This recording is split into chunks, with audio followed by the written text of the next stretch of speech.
විශ්වයේ ආශිර්වාදය ඔබ සියලු දෙනාටම ලැබේවා කියලා මම ප්‍රාර්ථනා කරනවා. අපි දැන් මේ විශ්වාසය පිළිබඳව කතා කරගෙන යන ගමනේදී මට හිතුණා ඔබත් එක්කලා කතා කරන්න. සමහර දරුවෝ මට ලියලා එවනවා මං කරන කිසි දෙයක් හරියන්නේ නැහැ. මොකක් හරි කරොත් ඒකේ මොනවා හරි ඇදයක් තියෙනවා. ඇයි කියලා මට තේරෙන්නේ නැහැ. මොකක් හරි ඇදයක් මට පේනවා. ඒක එහෙම වුණේ ඇයි කියන්නේ මම දන්නේ නැහැ. දැන් මේකට බලපාන හේතු ගණනාවක්ම තියෙනවා පුතේ. මේ බලපාන හේතු ගණනාව තුළ මේ අපි කතා කරන විශ්වාසයත් තවත් එක හේතුවක්.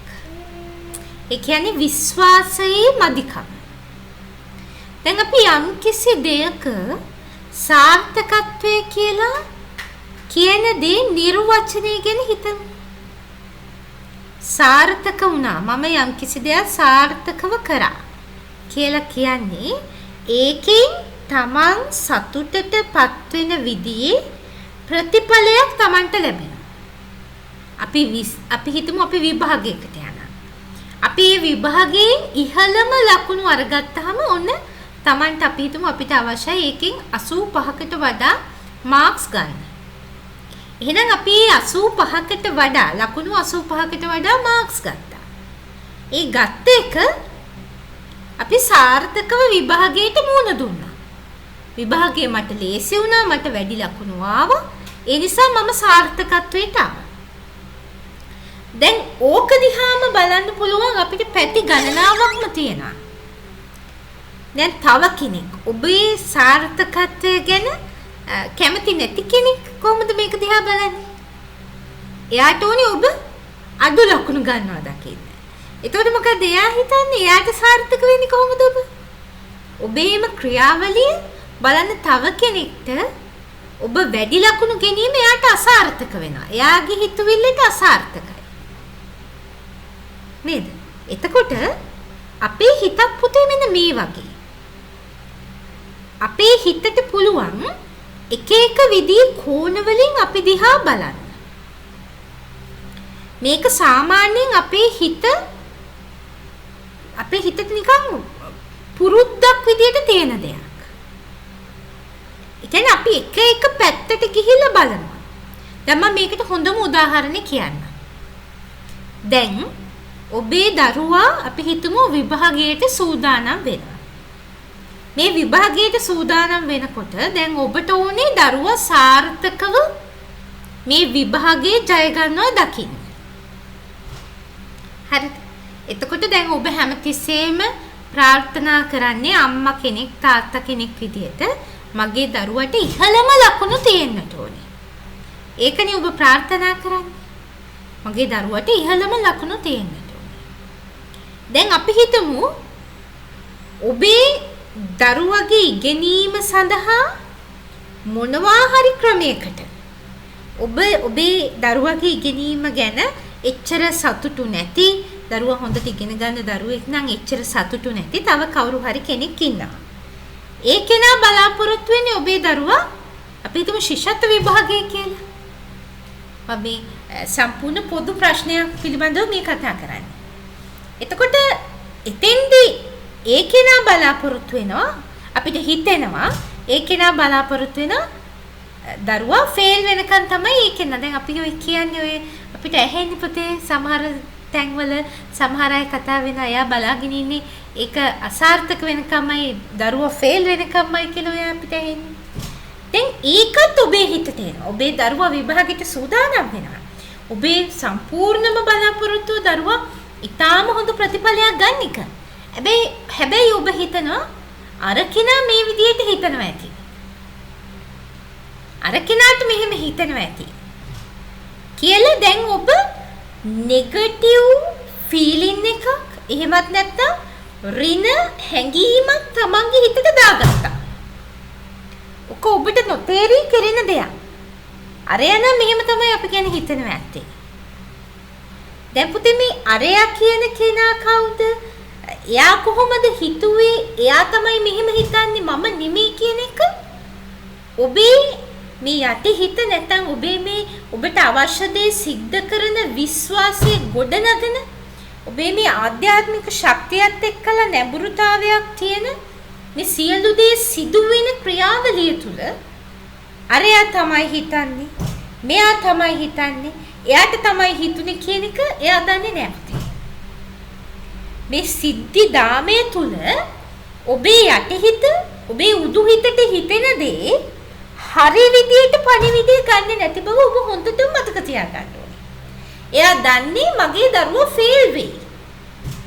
දරුවා ෆේල් වෙයි කියන එකත් එයාට එනවා. දරුවා පාස් වෙයි කියන හැඟීම ඔබට 70 පාරක් ආවොත් 70 පාරක් ඔබේ හිතට එනවා. දරුවා ෆේල් වෙයි කියලා අරයා හිතනවා කියන සිතුවිල්ල ඔබේ හිතට 30 පාරක් ආවොත් ඔබේ හිතේ තියෙන විශ්වාසයේ තියෙන 70%යි. ඒ කියන්නේ ඔබ නොදැනුවත්වම ඔබේ හිතේ අවිශ්වාසය ගොඩ නැගිලා. එතකොට දැන් ඔබට පුළුවන් ඔබේ හිත ඔබ ඍණ ආකර්ෂණයකට එකතු කරගෙන මේ තියෙන්නේ. ඒ කියන්නේ එකම සිද්ධිය තුල ඔබ නෙමෙයි වෙනත් කෙනෙක් ඔබට කරන දෙයක් පිළිබඳව ඔබ ඔබේ හිතට එකතු කරලා තියෙනවා. ඒකෙන් ඔබ තුල චකිතය ඇති වෙලා තියෙනවා. ඒකෙන් ඔබ තුල විශ්වාසයේ බිඳීමක් ඇති වෙලා තියෙනවා. ඔබට තේරෙන්නේ නැහැ. ඔබට තේරෙනවද මේ සිතුවිලි ගැන ඔබ කොච්චර සැලකිලිමත් වෙන්න ඕනේද කියලා? කොච්චර සැලකිලිමත් වෙන්න ඕනේද කියලා? ඒ කියන්නේ ඔබේ හිතේ දෙගිඩියාවක් මතුවෙලා ඔබ එකම දේ ගැන සාපේක්ෂව විවිධ පැතිකඩන් ඔස්සේ හිතලා අර ඔබේ හිතේ තියෙන විශ්වාසය වැඩි වෙන පැත්තටත් ඔබ හිතලා තියෙනවා. ඔබ නොදැනුවත්ව වෙන කෙනෙක් කියලා හිතාගෙන අනිත් පැත්තටත් ඔබ හිතලා තියෙනවා. එතකොට ඔබ මෙන්න මේ ක්‍රියාවලියෙන් වළකින්නට ඕනේ. මේක ප්‍රබල දෙයක්. මොකද මේ පිළිබඳව මට හිතුණා අනිවාර්යයෙන්ම කතා කරන්න ඕනි කියලා මේ වෙනකොට සෞභාග්‍ය රන්දුරුටු වැඩමුළුවට සම්බන්ධ වෙලා මේ විදිය වැරදි තමන්ගේ ජීවිතයට එකතු කරගෙන වැරදුණු දරුවෝ මට අනන්තවත් හම්බෙලා තියෙනවා පුතේ. එතකොට ඒ දේ මම දැකලා ප්‍රායෝගිකව ඒ දරුවන්ගේ ආධ්‍යාත්මික මේ අතුලාන්තය එහෙම නැත්නම් මේ අපි කිව්වොත් එහෙම ඒගොල්ලන්ගේ ශක්තිය වල ඉහළ පහළ යෑම් පිළිබඳව ඉතා හොඳින් අධ්‍යයනය කරලා ඒ විවිධ සියුම් තැන් හරි විදියට ගවේෂණය කරලා එකට එකතු කරලා ඔබත් එක්කලා කතා කිරීමක් තමයි මේ දේශනවලදී මම ඔබත් එක්කලා මේ ඔබට ලබා දෙන්නේ. එතකොට ඒක දෙයක්. ඔබේ විශ්වාසයේ බිඳ වැටෙන දැන් එතකොට ඔබ කරන හැමදේම අසාර්ථකයි කියලා. සමහර දරුවෝ කියන මම හොඳට අභ්‍යාස කරනවා. ඔබ පොඩ්ඩක් හිතලා බලන්න මේ අභ්‍යාස කරත් මේ විදියට ඔබට පුංචි හරි දෙයකට හිතලා ඇති. තවත් ඊටාම හොඳ දෙයක් මම කියන්නම්. දැන් සමහර වෙලාවට මම ගොඩාක් වෙලාවට දරුවන්ට බලන්ද හැම දරුවෙක්ගේම සුබ පණිවිඩ මගේ පේජ් එකට එකතු කරනවා. ඒගොල්ලෝ මට එවලා තියෙන සතුටු පණිවිඩ. මම සමහර වෙලාවට පේජ් එකේ පහළට ගිහිල්ලා බලනවා කවුද මේකට හදවතින්ම සතුටු වෙන්නේ කියලා.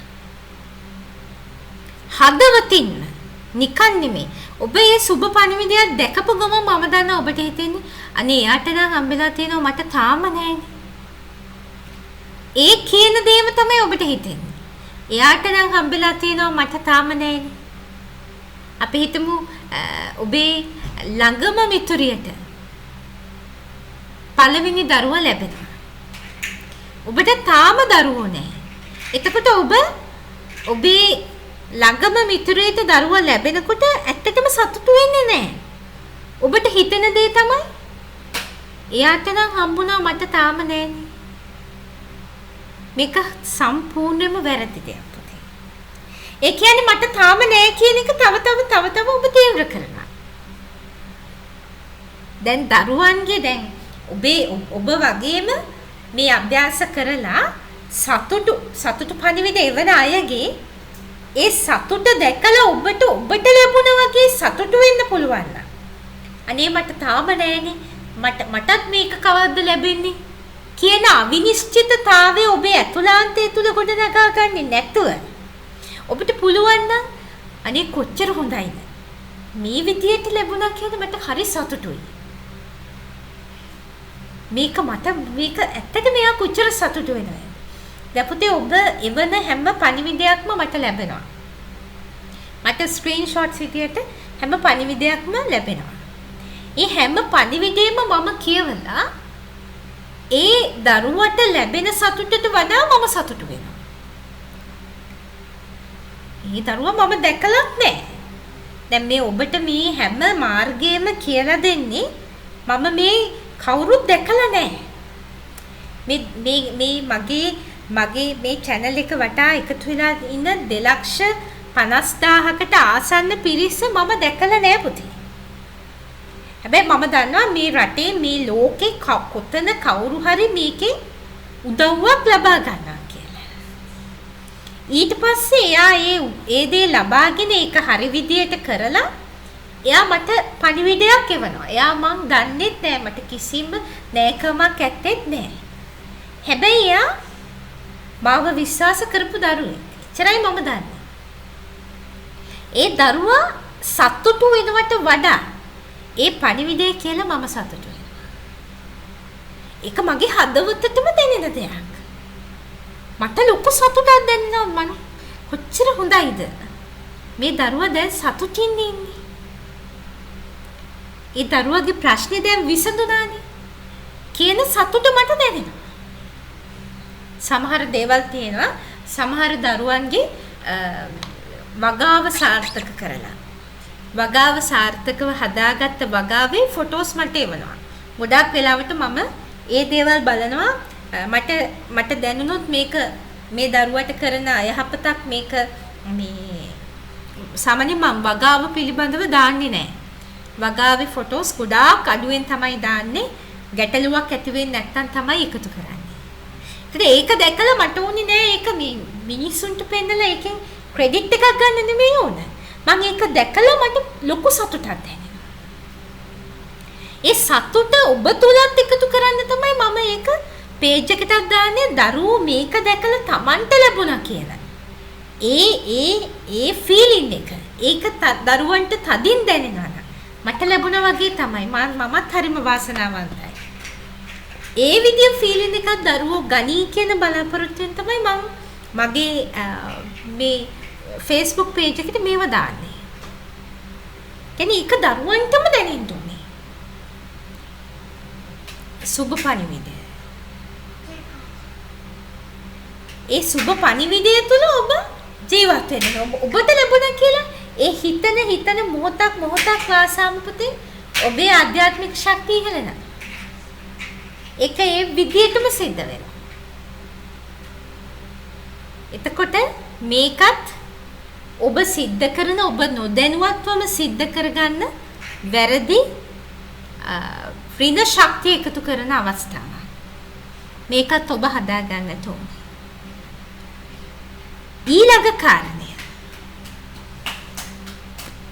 ඔබට දැනෙනවා නම් ඔබ යම් කිසි මාර්ගයක ගමන් කරනකොට ඒ මාර්ගෙදී ඔබට මේ විශ්වයේ මේ සබාධමෙන් ලේසියෙන්ම ඒ දේ සිදු කරගන්න තල්ලුවක් දැනෙන්නේ නැහැ කියලා. ඒකට තල්ලුවක් ලැබෙන්නේ නැහැ කියලා ඔබට හිතෙනවා නම් ඔබ ගමන් කරන මේ මාර්ගය දිහා ඔබ දෙපාරක් හිතන්නට. යම් කිසි දෙයකින් ඔබට හරි විදියට දැන් අපි හිතමු සමහර දරුවෝ මේ අභ්‍යාස මාස 6ක් 7ක් කරනවා. හැබැයි ඔබට හරි ප්‍රතිඵලය ලැබෙන්නේ නැහැ. එහෙනම් ඒ තුල වරදක් තියෙනවාමයි.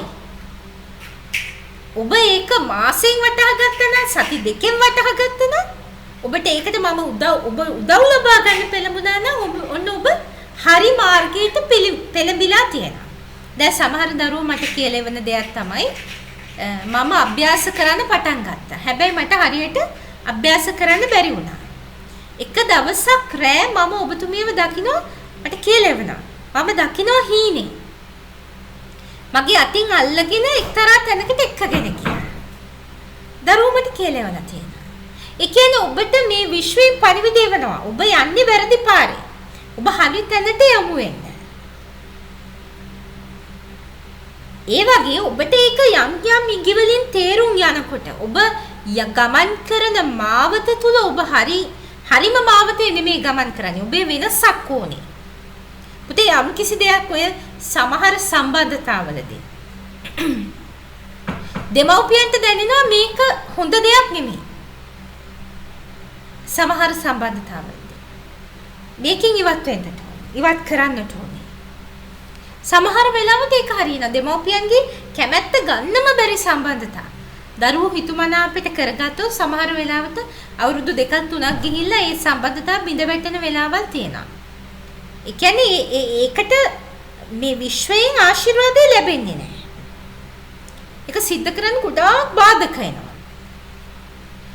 ගොඩාක් වෙලාවට පුතේ මේ විශ්වයේ ඒ යන ගමන ආශිර්වාදයේ තුලින්ම ඔබට යන්න පුළුවන්. ඔබ යම්කිසි දෙයකට කරන ගමන ඔබේ ගමන් මාර්ගයට ඔබට හරි ලේසියෙන් උදව් ලැබෙනවා නම් ඔබට ඒ කරන දේ කරන්න මේ විශ්වය හරියට උදව් කරනවා නම් ඔබ මතක තියාගන්න ඒ යන ගමන හරියටම හරි. දැන් සමහර දරුවෝ ඉන්නවා ඒගොල්ලන් තනියෙන්ම ඒගොල්ලන්ගේම මේ විවිධ ව්‍යාපාර පටන් ගන්නවා. මේ ව්‍යාපාර පටන්ගෙන ඒගොල්ලන්ට යන්න හරි ලේසි. මට දරුවෝ කියලා වෙනවා මේ අභ්‍යාස කරනකොට මම මේ විදිහේ ව්‍යාපාරයක් පටන් ගත්තා. මට හරි කොහින්ද හිතා ගන්න බෑ. මාව හොයාගෙන ඇවිල්ලා මට ඕඩර්ස් දෙනවා. මාව හොයාගෙන ඇවිල්ලා මට මේක කරලා දෙන්න කියලා. මට දැන් මේ ඕඩර්ස් ටික ඉවර කරගන්න විදියක් නැහැ. ඒකට හේතුව මොකද්ද? ඒකට හේතුව එයා හරි මාර්ගය යනවා. ඔබේ සාර්ථකත්වයේ තියෙන පුතේ විශ්වය ඔබට පෙන්නලා තියෙන මාර්ගය කියොත් විතරයි. විශ්වය ඔබට පෙන්නලා තියෙන මාර්ගය.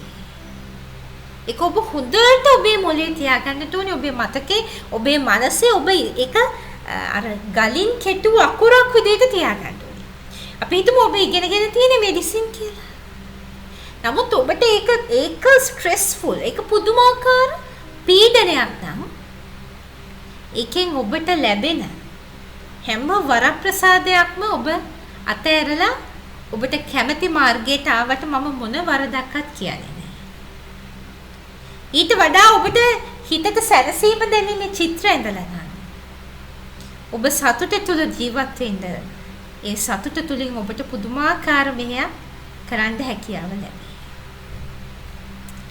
එතකොට මට තව පුංචි දෙයක් මෙතෙන්දි කියන්නට ඕනේ. දැන් මේ ලෝකේ ගොඩාක් වෙලාවට රටක තියෙන ශක්තිය බලන්නේ ඒක පුද්ගල ආදායම. එහෙම නැත්නම් එයාට කොච්චර එක පුද්ගලයෙකුට කොච්චර ධනෙ හිමීද කියන නිර්ණායකයේ මත.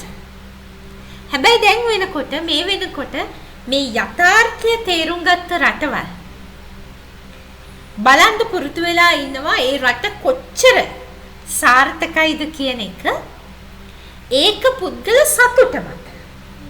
ඒ කියන්නේ රටේ ඉන්න හැම මිනිස්සෙක්ම අර නිර්ණායකයට අනුව ගොඩාක් සතුටින් ඉන්නවා නම් ඒ රට සෞභාග්‍යමත් රටක් බවට පත් වෙනවා. එතකොට මේ සරල බව තුල සතුට ඇති කරගන්න හැකියාව තියෙනවා. සරල වෙන තරමට. Tamanට තියෙන දේන් සෑහීමකටපත් වෙන තරමට. මේවත් අපේ සාර්ථකත්වයට ඊටාම ප්‍රබලව බලපානවා. දැන් අපි හිතමු ඔබ හදාගෙන තියෙනවා පුංචි ගෙයක්. මේ ගෙයි තියෙන්නේ කුස්සියයි කාමරයකුයි විතරයි. අනිත් ටිකේ තාම වැඩි ඉවර නෑ. ඔබ මේ ටික හදාගෙන තියෙනවා. දැන් ඔබේ හිත හැමතිස්සෙම මේකට මැසිවිලි නගනවා. අනේ මට ඉක්මනටම ලොකු ගෙයක් ඕනේ. මේක තිබුණට වැඩක් නෑ. තිබුණට වැඩක් නෑ කියන තෘප්තිමත් නැති හැඟීම ඔබේ හිතේ තියෙනවා නම් ඔබට කවදාකවත් එතනින් ඉස්සරහට එන්න බෑ. ඇයි ඔබ දැනටම ඔබ අසාර්ථකයි කියලා පිළිඅරගෙන. හැබැයි ඔබේ හිතේ තියෙනවා නම් මේක මට හොඳටම ඇති. මේක මම දැන් සතුටින් ජීවත් වෙන්නේ. දැන් මට සතුටුයි. මට මේක තියෙනවා මට සතුටුයි. මම සතුටින් ඉන්නේ කියන හැඟීම ඔබට එනවා නම් ඔබට ඉක්මනටම පුළුවන් වෙනවා ඔබේ ගෙයි ඉතිරි වැඩ කොටසත් ඉවර කරගන්න. ඒ කියන්නේ ඔබ තුල තියෙන්න ඕනි පුතේ හැම මොහොතකටම බලපාන තෘප්තිමත් හැඟීමක්. ඔබේ සාර්ථකත්වයට බලපාන ප්‍රධාන රහසක් ඒක. දැන් මගේ ගෙවත්තේ තියෙන එළවලු ටික තමයි මම හැම වෙලාවෙම කෑමට එකතු කරගන්නේ. එතකොට ඒකේ සමහර වෙලාවට රාබු කොළ තියෙනවා, සමහරලාට බණ්ඩක්ක තියෙනවා, සමහරලාට වැටකොළු තියෙනවා, සමහර වෙලාවට අපි ගත්තොත් එහෙම ලීක්ස් තියෙනවා, සමහරලාට ගෝවා තියෙනවා, එක එක විදියට. එතකොට ඒ තියෙන දේත් එක්ක මම තෘප්තිමත් වෙනවා. මගේ හිතේ හිතෙන්නේ කොයි වෙලාවකත් අනේ මම හොඳ එළවලු ටිකක් ගේන්න ඕනේ කියන ඇඟීම එන්නේ නැහැ. අර මගේ මම හදාගත්ත එළවලු ටික ගැන මම තෘප්තිමත්. දැටි දෙයක් ගැන මම හිතා දුකටපත් වෙන්නේ නැහැ. තියෙන දේ Tamanට අපි හිතමු අද මගේ වත්තේ වැවිලා තියෙන වැටකොළු කරල් දෙකක් විතරයි කියලා. මේ වැටකොළු කරල් දෙක රසට හදලා ඒකත් එක්කලා හරි තෘප්තියෙන් හිතට සතුටින් ස්තුතිපූර්වකව ඒක කැමට ගැනීම තමයි මම කරන්නේ. ඒක තමයි පුතේ තමන්ගේ හදවතට එකඟව තමන් සාර්ථක වෙනවා කියන දේ ලැබෙන්නේ ඔන්න ඔතෙන්දී. අයියෝ මට වැටකොළු ඉබතු ඉන්නේ හැමදාම කියලා ඔබ ඒකට මැසිවිලි නගනවා. ඔබට එතනින් එහාට යන්න බෑ. ඒ නිසා මේ දේවල් ටික තා හොඳින් මතක තියාගන්න. මොකද කරන හැම දෙයක්ම අසාර්ථකයි කියලා කියන හැම දරුවෙක්ටම මේන් එක දෙයක් හරි ඇති. මේ එක දේ හරි ඔබ නිවැරදි කරගත යුතුමයි.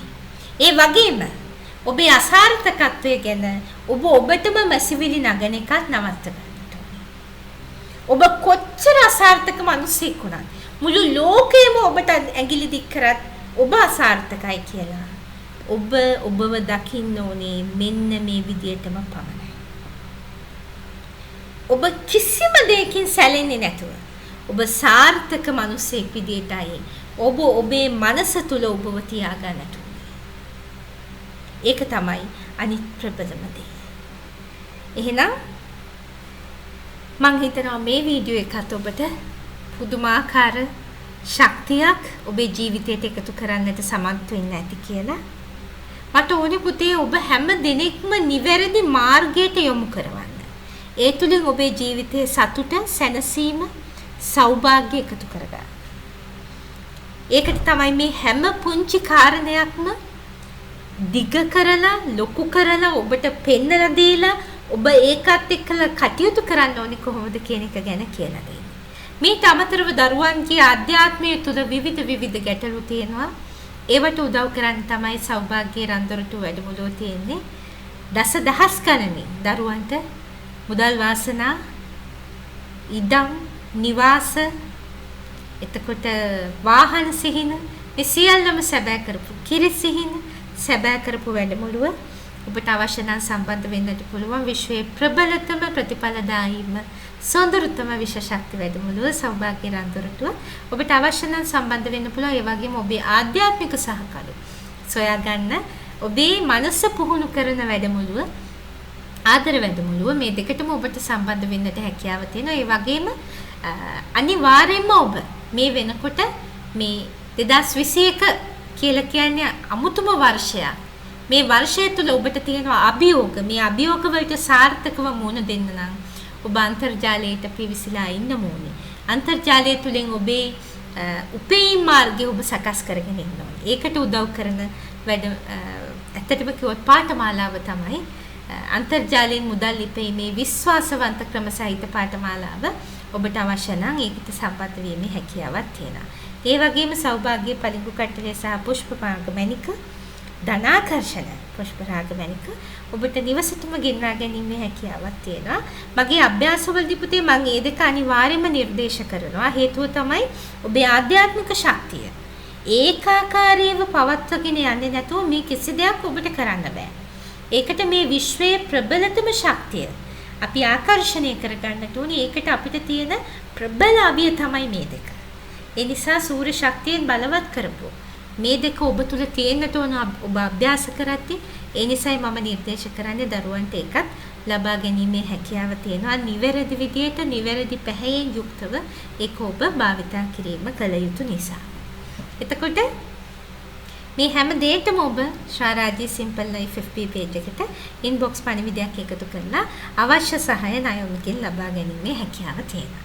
එහෙනම් හැම දිනාටම තමන්ගේ ජීවිතේ නියම අරුත වටහාගෙන ආධ්‍යාත්මික ශක්තිය ඉහළ නංවාගෙන මේ සෝබාදහමත් එක්කලා සෝබාදහමේ අපූර්වතම ශක්තියත් එක්කලා ඒකාත්මක වෙලා මේ නව වසර තුල ඉදිරියටම යන්නට සෞභාග්‍ය රන් දොරටුව විවර කරගන්නට හැකියාව ලැබේවා කියලා මම ප්‍රාර්ථනා කරනවා. පෙරවන් සරණයි හැම දිනකටම.